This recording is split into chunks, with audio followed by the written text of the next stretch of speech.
Good afternoon, ladies and gentlemen. Welcome to the Woodside Halls. Welcome and thank you for coming to the Poverty Truth Commission's third public event, Turning Up the Volume, on poverty.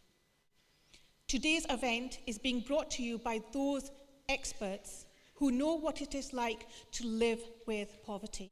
We speak the truth about poverty. We tell it as it is. We are clear. Unless the people who experience poverty are able to shape the solutions, then nothing will really alter. Let everyone know that nothing about us without us is for us.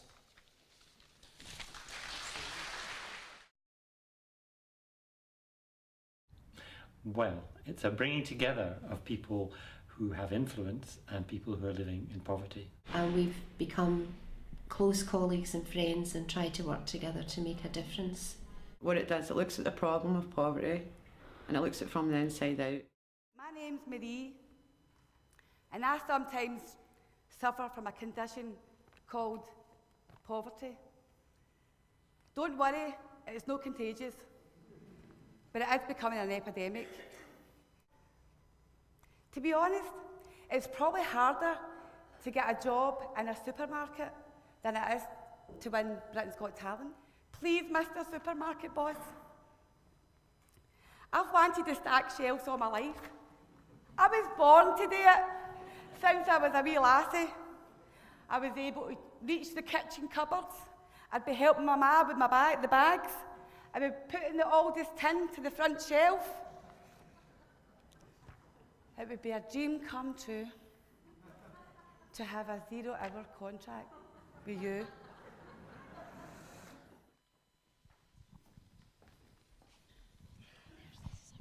My living room has 5 windows, all different sizes. I applied for a community care grant for 3 sets of curtains. I didn't want to ask for too much. When the man buzzed the door, he said, "Welfare funds," so the whole close could hear. And he walked in the door and he said, "You've got a lovely home. Why shouldn't I have a lovely home?" People look at you like you're not important. People look at you like you're not important. I think we all need bridges to and from each other's experiences and backgrounds. It's finding the stuff we have in common that's important. Many asylum seekers are living in poverty, in bad health. Many asylum of us are forced into homelessness and destitution. When you have been pushed down so much, but what you have happened to you in your own country, and then the asylum process here, when you struggle to get by on the little money you get every week, it's hard to stand up again and believe that you can achieve something with your life.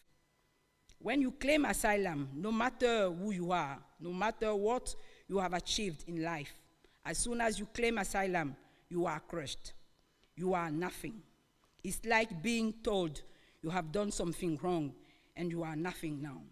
But I'm still the same person. I'm still Aimé Corinne Autreau. We'd like to share with you a story about work and childcare and training, because we've discovered there's a lot more to in-work poverty than low pay.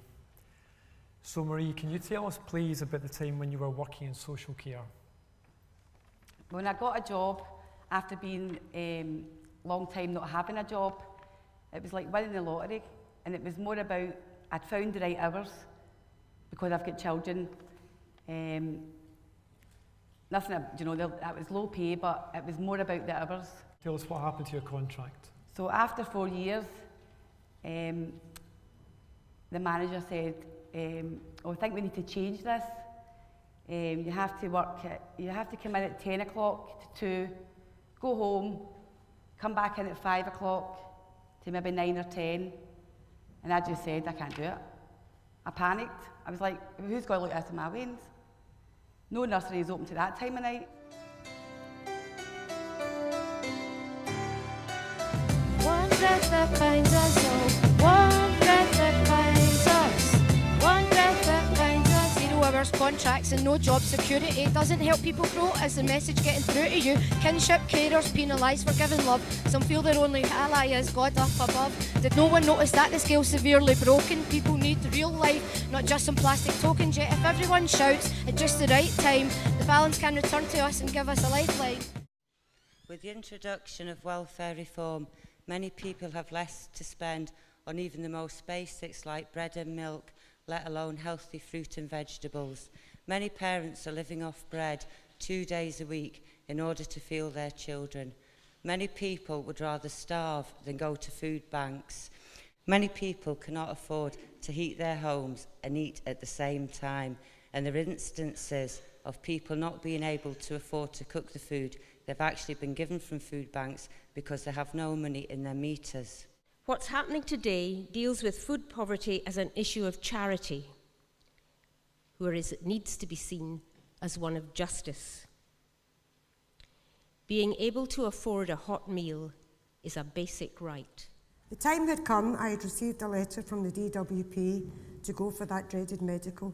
They wanted to check I was still entitled to my disability living allowance. In the taxi going there, the driver asked me where was I going. Cadogan Street, I told him. Oh, you're going to Lourdes?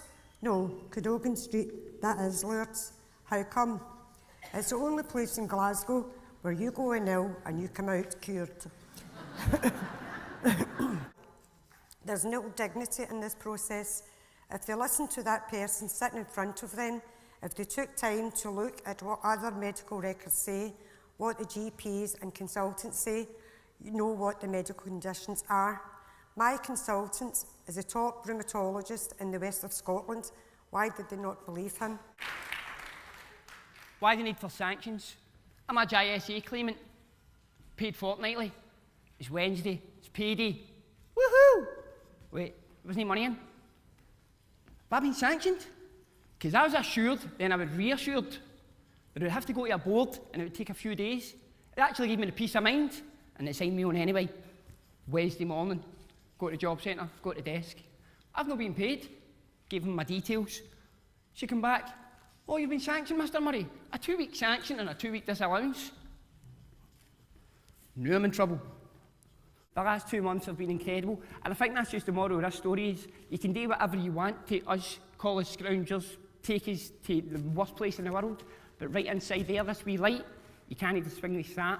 And that's just thanks to the Poverty Truth Commission, Gorbals and Bridging the Gap for just listening to me. I thank you very much. It costs money to be poor. What a ridiculous and unfair situation that is. But we in the Commission heard, and for many commissioners have actually experienced, that for those who are struggling against poverty, they have to pay more for their food, for their fuel, for their financial services. In fact, for those of you who are here with middling incomes, you probably couldn't afford to be poor. Recently I lost my key and I was on my way to top up.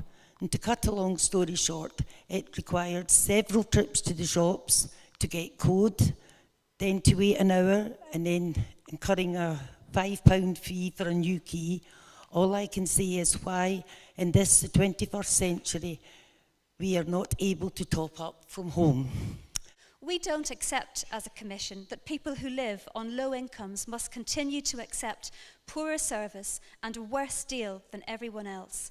Life shouldn't be harder, more complex, more expensive and less convenient for people on low incomes than it is for everyone else. Thank you. But look closely at these families.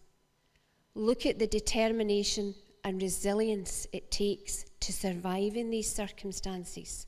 Look at the resourcefulness. These are amazing qualities, and we should all resist the temptation to blame and start being honest about how downright difficult life is when you're poor. I've been courting my granddaughter's carer since she was a baby. She came to live with me because of her mother's drug abuse.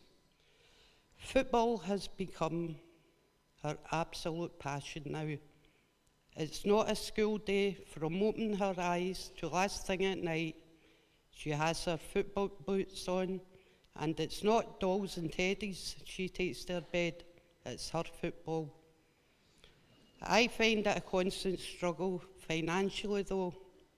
The monthly payments, the football tournaments that could be 15 miles away from home, the strips for the clubs she supports, the footballs. Why should Courtney not have the same as other children? Why should she have to do without? This film is to say that kids have to express themselves by every means and to be encouraged to do so. Sport, film, literature, poetry, art, it doesn't matter.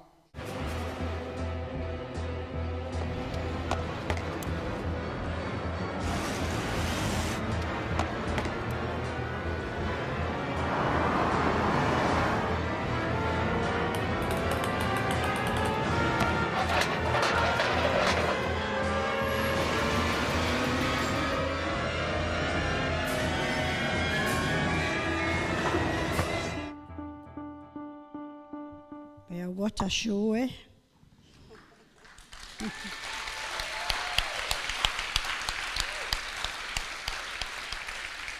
At the heart of what we have heard today are people, people's experiences, people's lives, people's stories, stories which could be replicated all over the country, stories which need the volume turned up.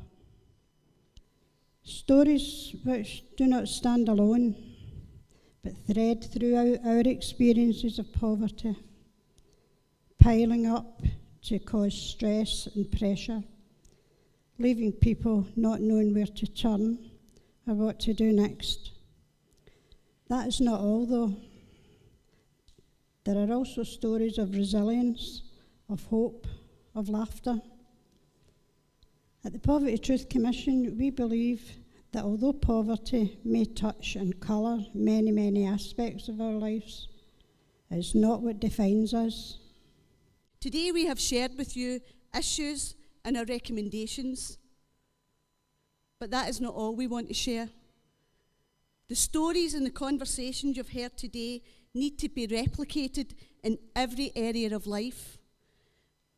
Conversations where people are listened to and treated as equals. We pass the baton on to the new round of commissioners, many of whom are here today. This is the third phase of the Poverty Truth Commission. We are looking to you now to stand side by side with each other, to listen, to share, to get to know each other's first names and to create change. I'd like to invite the new commissioners and obviously people that are going to be still involved in the commission to come up just now.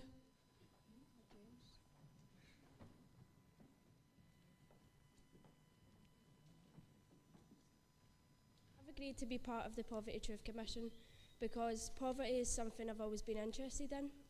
It's always surrounded me and I've always wanted to know more about it. I've lived with the ups and downs of the social and the bedroom tax. I've seen how it affects my family and the people in my community. It has made me the person I am today, and it has made me determined to do something with my life. I just want to say how honoured I am to be asked to be a Poverty and Truth Commissioner. I feel really nervous, and I'm not normally. I didn't know what I wanted to say today, and I hadn't even written a speech. And I've been so touched with what I've heard today. I've got a lump in my chest. I don't know what I'm going to do for the rest of the afternoon. It's been such an honour to listen to some of the stories, and I feel angry. So whatever I can do over the next few years, I will do. Can I say thank you to I was going to call you old commissioners, but I'd better not. To our former commissioners, you have been absolutely brilliant. Today is about all of us, because all of us need to be involved in being the change that we know is necessary. It's time for us to turn up the volume on poverty. Thank you. Nothing about us without us is for us. Nothing about us without us is for us. Nothing